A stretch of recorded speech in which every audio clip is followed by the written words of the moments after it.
नमस्कार मैत्रिणींनो, त्वरिता किचनमध्ये तुमचे पुन्हा एकदा स्वागत. आज आपण केसर पिस्ता श्रीखंड पाहतोय. तर त्यासाठी लागणारं साहित्य पहा. हे अर्धा किलो दही मी घरी लावलेलं आहे, घरगुती दही आहे. 2 वाट्या साखर घेतलेली आहे, 2 वाट्या भरून साखर, 3 वेलची, 14 ते 15 पिस्ते घेतलेले आहेत. पाण्यामध्ये भिजवले ते 1 तासभरासाठी. त्यानंतर केसर दुधामध्ये भिजवून घेतलेले आहे. गरज वाटल्यास तुम्हाला जर फूड कलर हवा असेल तर घाला. आता आपण पुढची प्रोसिजर पाहूया. पहिल्यांदा आपल्याला दह्यातलं पाणी पूर्णपणे काढून टाकायचं आहे. तर त्यासाठी अशी चाळणी घ्यायची, खाली पातेलं एक ठेवून त्यावर चाळणी ठेवायची आणि स्वच्छ रुमाल, पातळ रुमाल हवा.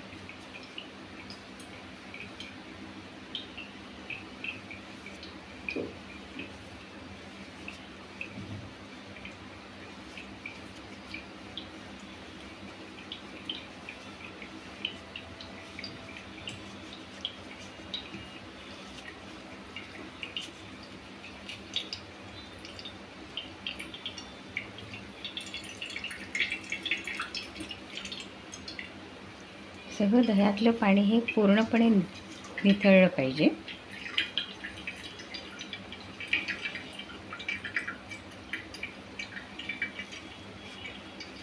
आणि पूर्ण निथळून जाण्यासाठी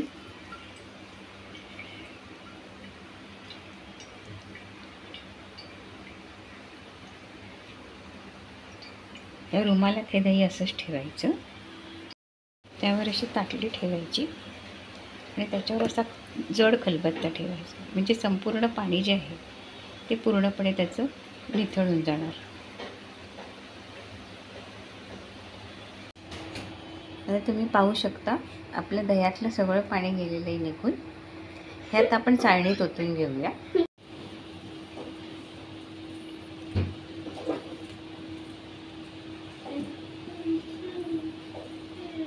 अशा प्रकारे आपण आपला पूर्ण चक्का तयार करून घ्यायचा.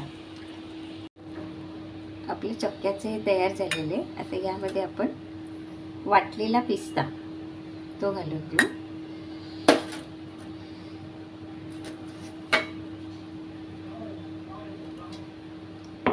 आणि वाटलेली साखर.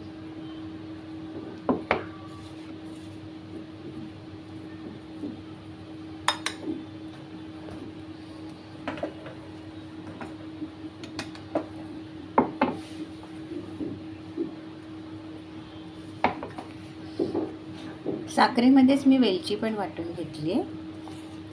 आता हे आधी आपण सगळं मिक्स करून घ्यायचं.